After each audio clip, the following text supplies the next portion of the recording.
रात के करीब 2:30 थे।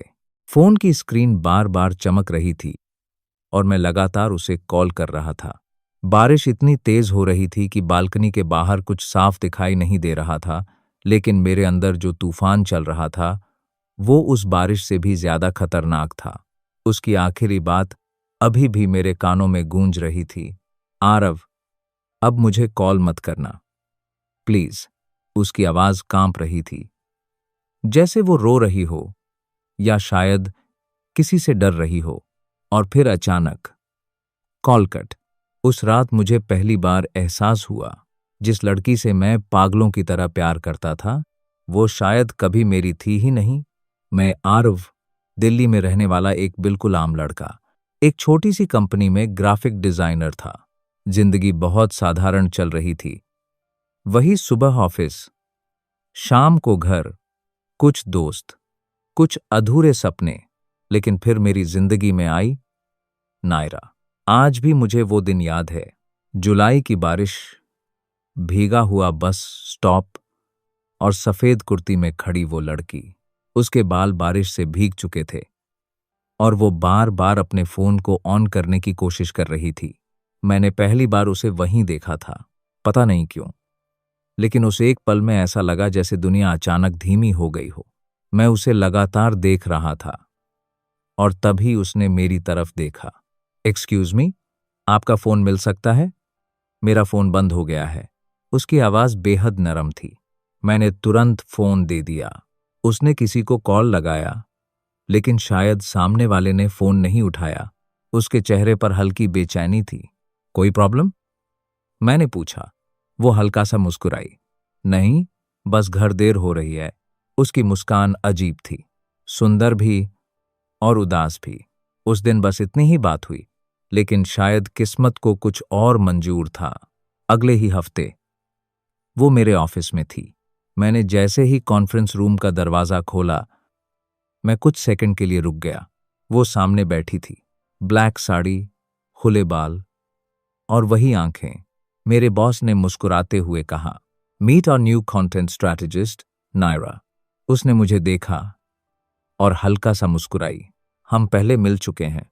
उस दिन पहली बार मैंने उसका नाम सुना, नायरा। धीरे धीरे हमारी बातें शुरू हुईं। पहले सिर्फ ऑफिस तक, फिर कॉफी तक और फिर देर रात चैट्स तक। वो अजीब थी, कभी घंटों बातें करती और कभी अचानक गायब हो जाती। कभी इतना हंसती कि पूरा ऑफिस उसे देखने लगता और कभी उसकी आंखें ऐसी लगतीं जैसे वो अंदर से टूटी हुई हो। एक दिन मैंने उससे पूछा, तुम हमेशा इतनी उदास क्यों लगती हो? वो कुछ सेकंड चुप रही, फिर बोली, हर खूबसूरत चीज खुश नहीं होती आरव। उस दिन उसके चेहरे पर मुस्कान थी, लेकिन आंखें बिल्कुल खाली थीं। शायद वहीं से मैं उससे हारने लगा था। धीरे धीरे मुझे उसकी आदत हो गई। सुबह उठते ही उसका मैसेज देखना, ऑफिस में उसका इंतजार करना और रात को उसकी आवाज सुने बिना नींद न आना। मैं उससे प्यार करने लगा था, लेकिन डरता था, क्योंकि उसकी जिंदगी में कुछ ऐसा था जिसके बारे में वो कभी बात नहीं करती थी। कई बार रात को उसे किसी का कॉल आता और वो तुरंत बाहर चली जाती। कई बार मैंने देखा वो किसी से छुपकर रो रही होती, लेकिन जब भी मैं पूछता, कुछ नहीं, बस यही जवाब मिलता। एक रात ऑफिस में हम दोनों अकेले थे। पूरा फ्लोर खाली हो चुका था। बाहर हल्की बारिश हो रही थी और अंदर सिर्फ कंप्यूटर स्क्रीन की नीली रोशनी थी। नायरा खिड़की के पास खड़ी थी। मैं धीरे से उसके पास गया। तुम ठीक हो?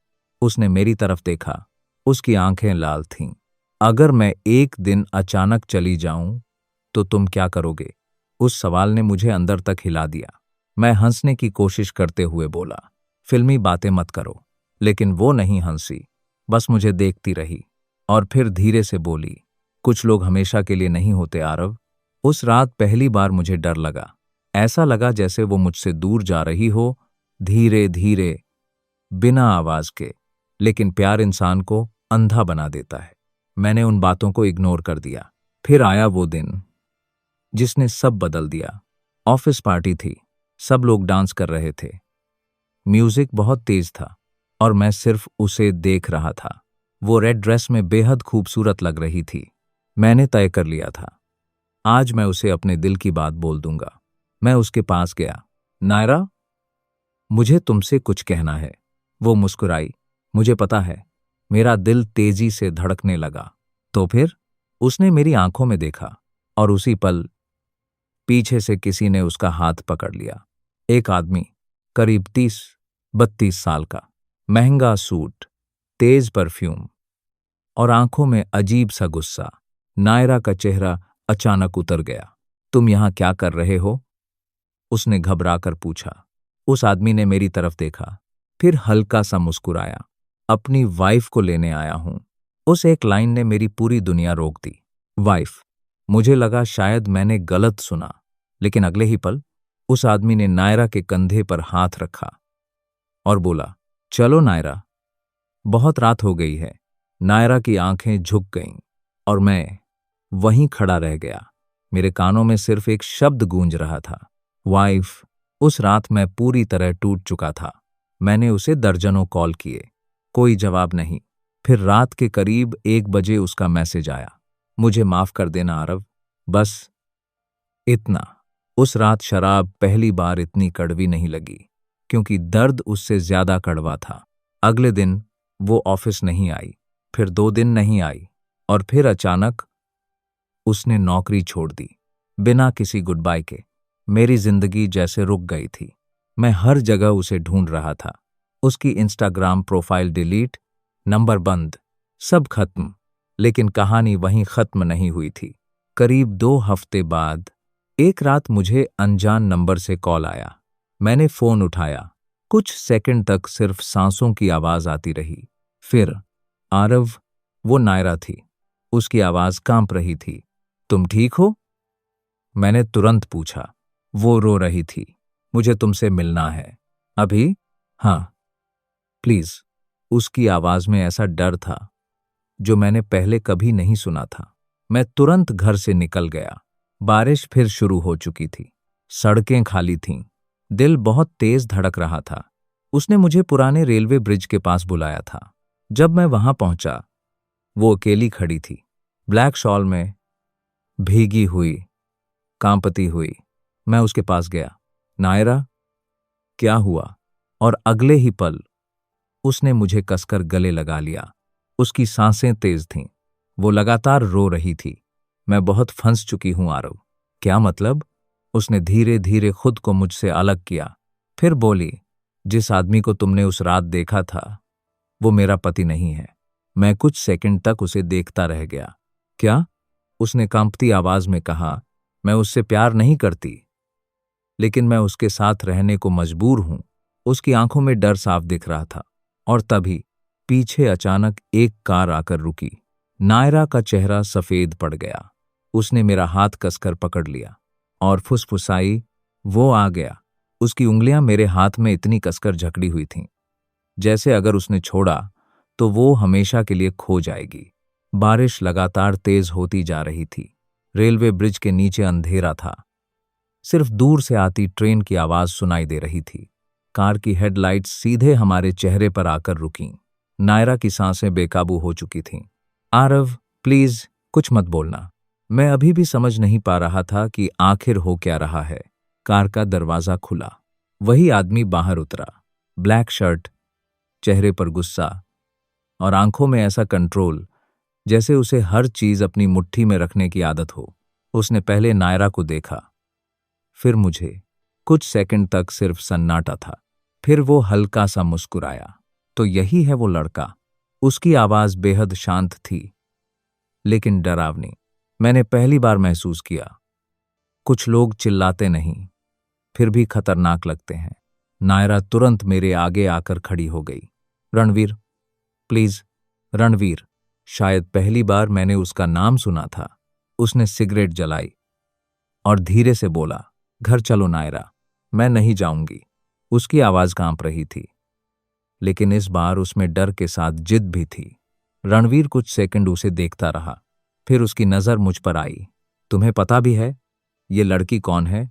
मैं कुछ बोल पाता, उससे पहले नायरा चिल्ला पड़ी, बस करो। उसकी आंखों में आंसू थे। मैंने पहली बार उसे इतने टूटे हुए तरीके से देखा। रणवीर धीरे धीरे हमारे करीब आया। देखो आरव, कुछ कहानियां दूर से अच्छी लगती हैं, उनके अंदर घुसो तो सिर्फ बर्बादी मिलती है। सीधे सीधे बोलिए, मैंने गुस्से में कहा। वो हंसा। तुम्हें लगता है ये तुमसे प्यार करती है? उस सवाल ने जैसे मेरे अंदर कुछ चुभो दिया। मैंने नायरा की तरफ देखा। वो चुप थी, बस रो रही थी, और उसकी वही खामोशी मुझे सबसे ज्यादा डरा रही थी। नायरा, मैंने धीरे से कहा, सच क्या है? उसने मेरी तरफ देखा। उसकी आंखों में इतना दर्द था कि मैं चाहकर भी उससे नफरत नहीं कर पा रहा था। मैं तुम्हें सब बताऊंगी, लेकिन अभी नहीं। रणवीर अचानक उसके बहुत करीब आ गया। तुम भूल रही हो, तुम्हारा भाई अभी भी मेरे लोगों के पास है। नायरा का चेहरा अचानक उतर गया। मैं एकदम चौंक गया। क्या मतलब? उसने तुरंत मेरी तरफ देखा। आरव, प्लीज तुम यहां से चले जाओ। लेकिन प्लीज। उसकी आवाज टूट चुकी थी। मुझे पहली बार एहसास हुआ वो सिर्फ दुखी नहीं थी, वो किसी बहुत बड़े जाल में फंसी हुई थी। रणवीर ने कार का दरवाजा खोला। Enough drama. नायरा कुछ सेकंड तक मुझे देखती रही। उसकी आंखें जैसे बहुत कुछ कहना चाहती थीं। फिर वो धीरे धीरे कार में बैठ गई, और मैं बस उसे जाते हुए देखता रह गया। उस रात मैं बिल्कुल नहीं सोया। बार बार वही सवाल दिमाग में घूम रहा था। अगर रणवीर उसका पति नहीं था, तो फिर वो कौन था? और उसका भाई? सुबह करीब 5 बजे मेरे फोन पर एक मैसेज आया। Unknown number. अगर सच जानना चाहते हो तो आज शाम 6 बजे पुरानी दिल्ली के कैफे ब्लू मून में मिलना। अकेले आना। कोई नाम नहीं था, लेकिन मुझे पता था वो नायरा थी। पूरा दिन जैसे किसी धुंध में बीता। ऑफिस में लोग बात कर रहे थे, हंस रहे थे, लेकिन मेरा दिमाग कहीं और था। शाम होते ही मैं कैफे पहुंच गया। पुराना छोटा सा कैफे, हल्की पीली लाइट्स, धीमा म्यूजिक, और कोने की सीट पर बैठी नायरा। उसने हुडी पहन रखी थी। चेहरा आधा छुपा हुआ था, लेकिन उसकी आंखों की बेचैनी साफ दिख रही थी। मैं उसके सामने जाकर बैठ गया। कुछ सेकंड तक हम दोनों चुप रहे। फिर मैंने सीधा पूछा, सच क्या है? उसने कांपते हाथों से कॉफी कप पकड़ा। तुम्हें याद है, मैंने एक बार कहा था, हर खूबसूरत चीज खुश नहीं होती? मैं चुप रहा। वो धीरे धीरे बोलने लगी। 3 साल पहले मेरे पापा पर बहुत बड़ा कर्ज था। बिजनेस पूरी तरह डूब चुका था। घर बिकने वाला था, और मेरा छोटा भाई आर्यन बहुत बीमार था। उसकी आंखें भर आईं। तभी रणवीर हमारी जिंदगी में आया। उसने मदद की। वो कड़वाहट से हंसी। मदद नहीं, सौदा। मेरे शरीर में सिहरन दौड़ गई। क्या मतलब? उसने मेरी आंखों में देखते हुए कहा, उसने पापा का पूरा कर्ज चुका दिया, बदले में मुझे मांग लिया। मेरे हाथ अपने आप मुट्ठी में बदल गए। कुछ सेकंड तक मैं कुछ बोल ही नहीं पाया। और तुम्हारे पापा ने? वो धीरे से बोली। उन्होंने हाँ कह दी। उसकी आवाज में शिकायत नहीं थी, सिर्फ टूटा हुआ दर्द था। लेकिन तुम उसके साथ क्यों हो अभी तक? उसकी आंखें झुक गईं। क्योंकि रणवीर सिर्फ बिजनेसमैन नहीं है आरव। तो वो धीरे से फुसफुसाई, उसका पूरा नेटवर्क है, इलीगल काम, पॉलिटिक्स, ड्रग्स, सब कुछ। मेरे पैरों तले जमीन खिसक गई। और अब वो मुझे छोड़ना नहीं चाहता। मैं लगातार उसे देख रहा था। अब मुझे उसकी हर खामोशी समझ आने लगी थी। उसकी हर अधूरी मुस्कान, हर डर, हर अचानक गायब हो जाना, सब। तुम पुलिस के पास क्यों नहीं जाती? वो हल्का सा हंसी। रणवीर जैसे लोग पुलिस खरीद लेते हैं। उसने बैग से एक पुरानी फोटो निकाली। उस फोटो में नायरा थी, उसके साथ एक छोटा लड़का, शायद उसका भाई। दोनों बहुत खुश दिख रहे थे। आर्यन अब उसके लोगों के पास है। क्या? अगर मैंने भागने की कोशिश की तो वो आर्यन को मार देगा।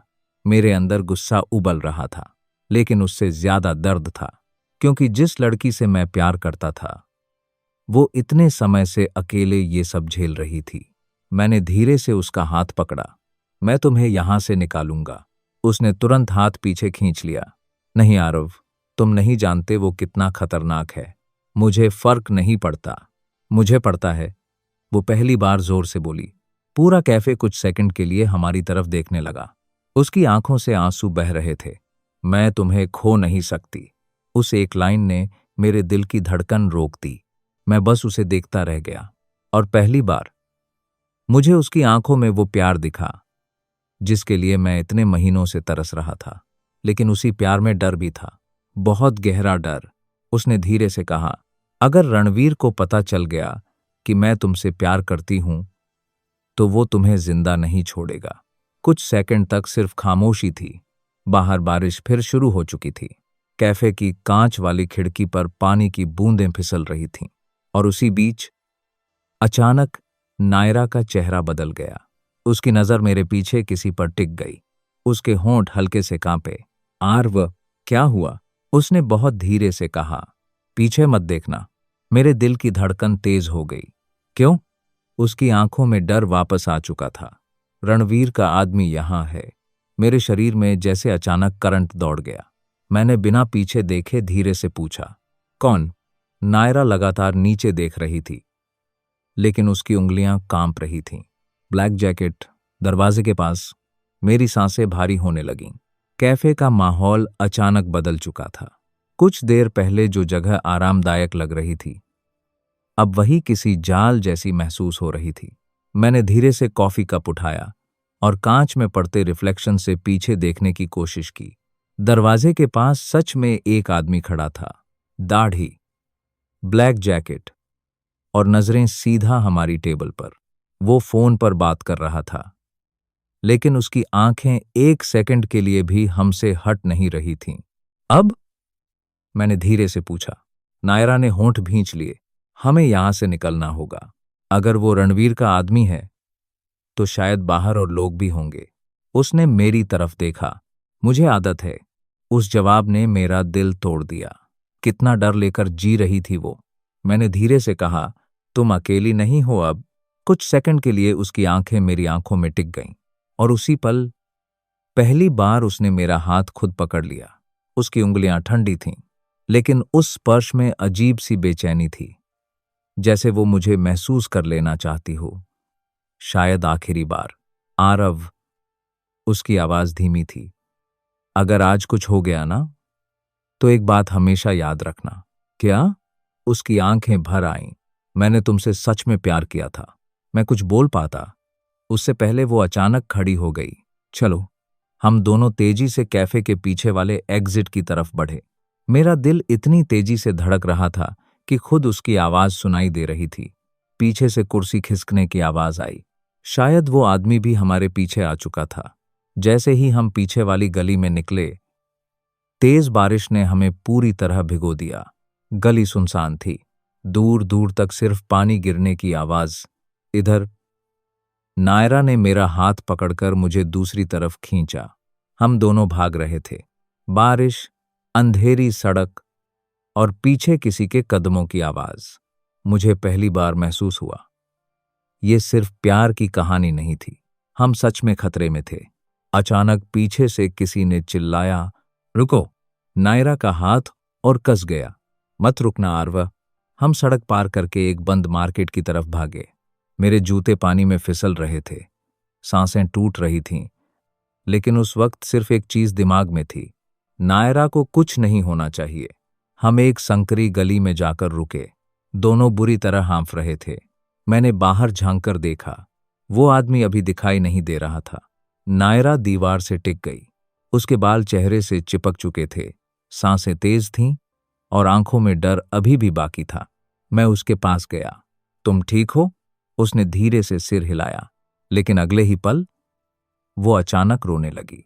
इतनी जोर से नहीं, बस चुपचाप, जैसे कोई बहुत समय से खुद को रोक रहा हो। मैंने बिना कुछ कहे उसे अपने पास खींच लिया।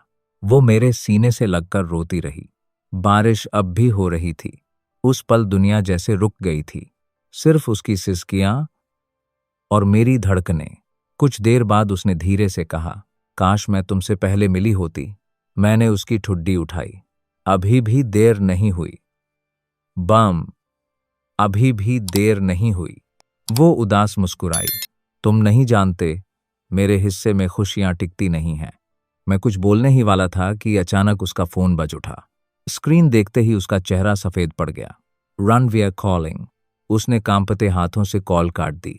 फिर तुरंत दूसरा कॉल, फिर तीसरा, लगातार। उठाओ मत, मैंने कहा, लेकिन वो डरी हुई थी। अगर मैंने फोन नहीं उठाया तो वो समझ जाएगा मैं अकेली नहीं हूं। आखिर उसने कॉल रिसीव कर लिया। स्पीकर ऑन नहीं था, लेकिन रणवीर की तेज आवाज मुझे भी सुनाई दे रही थी। कहाँ हो तुम? नायरा ने खुद को संभालने की कोशिश की। घर आ रही हूं। अकेली हो? उसने मेरी तरफ देखा। उस एक सेकंड में मुझे समझ आ गया वो झूठ बोल रही है। हाँ। कुछ पल चुप्पी रही। फिर रणवीर धीरे से हंसा। वो हंसी बेहद खतरनाक थी। झूठ बोलना अभी भी नहीं आया तुम्हें? नायरा की सांस रुक गई। क्या मतलब? मतलब ये कि जिस लड़के के साथ तुम हो वो अभी ब्लू मार्केट वाली गली में तुम्हारे सामने खड़ा है। मेरे पैरों तले जमीन खिसक गई। उसने हमें देख लिया था। नायरा के हाथ से फोन लगभग छूट गया। रणवीर फिर बोला, घर वापस आ जाओ नायरा, वरना इस बार सिर्फ तुम्हारा भाई नहीं रोएगा। Call cut. कुछ सेकंड तक हम दोनों बिल्कुल चुप रहे। बारिश की आवाज और तेज लगने लगी थी। नायरा की आंखों से आंसू लगातार बह रहे थे। वो सब जानता है। मैंने गुस्से में दीवार पर मुक्का मारा। साला आखिर चाहता क्या है वो? कंट्रोल, उसने धीरे से कहा। उसे लोगों को तोड़ना पसंद है। मैं उसकी तरफ मुड़ा। तुम उसके पास वापस नहीं जाओगी? वो मुझे देखती रही। उसकी आंखों में प्यार था, लेकिन उससे ज्यादा डर। तुम समझ क्यों नहीं रहे आरव? वो हमें छोड़ने वाला नहीं है, तो हम भाग जाएंगे। वो हल्का सा हंसी। फिल्म नहीं चल रही तो क्या करें? ऐसे ही डरते रहें? उसने अचानक मेरा चेहरा दोनों हाथों से पकड़ लिया। उसकी आंखें बिल्कुल मेरे करीब थीं। अगर तुम्हें कुछ हो गया ना, मैं मर जाऊंगी। मेरी सांसें थम गईं। उस पल पहली बार मुझे एहसास हुआ ये लड़की सच में मुझसे प्यार करती है, बेहद गहराई से। और शायद इसी वजह से वो मुझसे दूर भाग रही थी। मैंने धीरे से उसके माथे को छुआ। मैं कहीं नहीं जा रहा। उसकी आंखें बंद हो गईं। बारिश की बूंदें उसके चेहरे पर गिर रही थीं। और फिर धीरे धीरे उसने अपना सिर मेरे सीने पर रख दिया। कुछ सेकंड के लिए सब शांत था, लेकिन जिंदगी शायद हमें वो पल भी ज्यादा देर तक नहीं देना चाहती थी। अचानक गली के बाहर गाड़ियों के रुकने की आवाज आई। फिर कई लोगों के कदम। नायरा डरकर सीधी हो गई। वो लोग आ गए। मेरी धड़कन रुक गई। गली के बाहर टॉर्च की रोशनी दिखाई देने लगी। और तभी एक आवाज गूंजी, पूरी गली चेक करो, दोनों यहीं कहीं हैं। नायरा ने डरकर मेरा हाथ पकड़ लिया। उसकी उंगलियां कांप रही थीं। और पहली बार मुझे उसके डर की गहराई महसूस हो रही थी। गली के बाहर कई लोगों की आवाजें आ रही थीं। उधर देखो, पीछे वाली साइड चेक करो। टॉर्च की रोशनी धीरे धीरे हमारी तरफ बढ़ रही थी। हम दोनों जिस जगह छुपे थे वहां सिर्फ आधी टूटी दीवार और लोहे के पुराने शटर थे। अगर वो लोग थोड़ा और आगे आते तो हमें देख लेते। नायरा की सांसें बेकाबू हो चुकी थीं। मैंने उसका चेहरा पकड़कर धीरे से कहा, सुनो, कुछ नहीं होगा। लेकिन सच कहूं, उस वक्त मुझे खुद नहीं पता था क्या होने वाला है। मेरे अंदर भी डर था, बहुत ज्यादा, लेकिन उससे भी ज्यादा गुस्सा, क्योंकि जिस लड़की से मैं प्यार करता था उसे किसी कैदी की तरह जीना पड़ रहा था। अचानक एक टॉर्च की रोशनी हमारी तरफ आई। मैंने तुरंत नायरा को अपनी तरफ खींच लिया। हम दोनों दीवार के बिल्कुल पीछे सिमट गए, इतने करीब कि उसकी धड़कनें मेरे सीने पर महसूस हो रही थीं। बाहर से कदमों की आवाज धीरे धीरे पास आ रही थी। एक आदमी बोला, इधर कोई नहीं है। दूसरा बोला, रणवीर सर ने साफ कहा है लड़की आज मिलनी चाहिए। नायरा ने आंखें बंद कर लीं। उसकी पलकों से आंसू गिर रहे थे। शायद वो टूट चुकी थी। मैंने उसके कान के पास बहुत धीरे से कहा, मुझ पर भरोसा है? उसने बिना कुछ बोले सिर हिला दिया। कुछ सेकंड बाद कदमों की आवाज दूर जाने लगी। मैंने राहत की सांस ली, लेकिन तभी किसी का फोन बजा और उस रोशनी में एक आदमी की नजर सीधे हमारी तरफ पड़ गई। वो रहे। मेरे शरीर में बिजली दौड़ गई। भागो, मैंने नायरा का हाथ पकड़कर कहा। हम दोनों फिर भागने लगे। पीछे से लोगों की आवाजें, तेज कदम और बारिश। सब कुछ किसी फिल्म जैसा लग रहा था, लेकिन ये सच था। सड़क पर पानी भर चुका था। हम भागते हुए एक पुराने गोदाम के अंदर घुस गए। अंदर अंधेरा था, धूल, टूटी खिड़कियां और चारों तरफ सन्नाटा। हम दोनों तेजी से सांस ले रहे थे। मैंने बाहर झांक कर देखा। अभी तक वो लोग अंदर नहीं आए थे। नायरा जमीन पर बैठ गई। उसका चेहरा पूरी तरह भीग चुका था। मैं उसके सामने बैठ गया। तुम ठीक हो? वो अचानक हंसने लगी, धीमी, टूटी हुई हंसी। मैं हैरान होकर उसे देखने लगा। क्या हुआ? उसकी आंखों से आंसू निकल आए। मेरी जिंदगी देखो आरव। वो हंसते हंसते रोने लगी। मैं बस एक नॉर्मल लड़की बनना चाहती थी। उसकी आवाज टूट रही थी। मुझे भी किसी से प्यार करना था, बिना डर के। उसकी हर बात मेरे सीने में चुभ रही थी। मैंने उसका हाथ पकड़ लिया। तुम्हें मिलेगा सब। वो धीरे से मुस्कुराई। शायद किसी दूसरी जिंदगी में हबत और सांप। और कुछ सेकंड तक सिर्फ सन्नाटा था। फिर उसने मुझे देखा, बहुत गौर से, जैसे मुझे अपने अंदर हमेशा के लिए याद कर लेना चाहती हो। तुम जानते हो मैं तुमसे पहली बार कब प्यार करने लगी थी? मैं चुप रहा। उसकी आंखें हल्की सी चमकीं। उस दिन जब ऑफिस में सब मेरे काम का मजाक उड़ा रहे थे और तुमने बिना कुछ कहे मेरा पूरा प्रेजेंटेशन रात भर बैठकर ठीक किया था। मुझे वो रात याद आ गई। वो पूरी रात चुपचाप मेरे साथ बैठी रही थी। तब मुझे लगा था वो सिर्फ थैंकफुल है, लेकिन शायद उस रात कुछ और शुरू हुआ था। वो धीरे से बोली, तुम बाकी लड़कों जैसे नहीं थे। मैं हल्का सा मुस्कुराया, और तुम बाकी लड़कियों जैसी नहीं थी। उसकी आंखें भर आईं। काश। अचानक बाहर गाड़ियों की आवाज फिर सुनाई दी। हम दोनों एकदम चुप हो गए। हेडलाइट्स की रोशनी टूटी खिड़कियों से अंदर आ रही थी। वो लोग यहां तक पहुंच चुके थे। नायरा डरकर मेरे करीब आ गई। अब क्या करेंगे? मैंने तेजी से चारों तरफ देखा। गोदाम के पीछे एक छोटा दरवाजा था, शायद बाहर निकलने का रास्ता। मैंने उसका हाथ पकड़ा, चलो। लेकिन जैसे ही हम पीछे की तरफ बढ़े, गोदाम का बड़ा दरवाजा जोर से खुला। कई लोग अंदर घुस आए, और उनके बीच रणवीर, ब्लैक कोट, हाथ में गन और चेहरे पर वही खतरनाक शांति। उसकी नजर सीधे नायरा पर थी। बहुत भाग लिया तुमने। नायरा मेरे पीछे छुप गई। मैं उसके सामने खड़ा हो गया। रणवीर हल्का सा हंसा। हीरो बनने की जरूरत नहीं है आरव। मैंने गुस्से में कहा, उसे छोड़ दो। इम्पॉसिबल है। वो धीरे धीरे हमारी तरफ बढ़ा। तुम समझ नहीं रहे। ये लड़की मेरी कमजोरी नहीं, मेरी आदत है। उसकी बात सुनकर मुझे घिन महसूस हुई। नायरा अचानक चिल्लाई, मैं कोई चीज नहीं हूं रणवीर। उसकी आवाज पूरे गोदाम में गूंज गई। रणवीर कुछ सेकंड चुप रहा, फिर उसका चेहरा बदल गया, खतरनाक तरीके से। वो नायरा के बिल्कुल करीब आ गया। तुम भूल रही हो, तुम्हारा भाई अभी भी मेरे पास है। नायरा की आंखों से आंसू निकल पड़े। प्लीज उसे छोड़ दो, तो मेरे साथ चलो। मैंने उसका हाथ पकड़ लिया। तुम कहीं नहीं जाओगी। रणवीर ने पहली बार मुझे गुस्से से देखा। तुम्हें शायद अपनी जान प्यारी नहीं है, उससे ज्यादा मुझे नायरा प्यारी है। कुछ सेकंड के लिए पूरा माहौल शांत हो गया। नायरा मुझे देख रही थी। उसकी आंखों में दर्द, प्यार और डर सब एक साथ था। रणवीर धीरे से हंसा, इंटरेस्टिंग। फिर उसने जेब से फोन निकाला और किसी को वीडियो कॉल किया। स्क्रीन देखते ही नायरा चीख पड़ी, आर्यन। फोन में एक छोटा लड़का कुर्सी से बंधा हुआ था। उसके चेहरे पर चोट के निशान थे। मेरे शरीर में गुस्से की आग फैल गई। नायरा रोने लगी। प्लीज उसे कुछ मत करना, रणवीर ने ठंडी आवाज में कहा। तो फैसला करो। उसने गन मेरी तरफ कर दी। या तो तुम मेरे साथ चलोगी, फिर मेरी तरफ देखकर बोला, या आज आरव मरेगा। उस पल समय जैसे रुक गया था।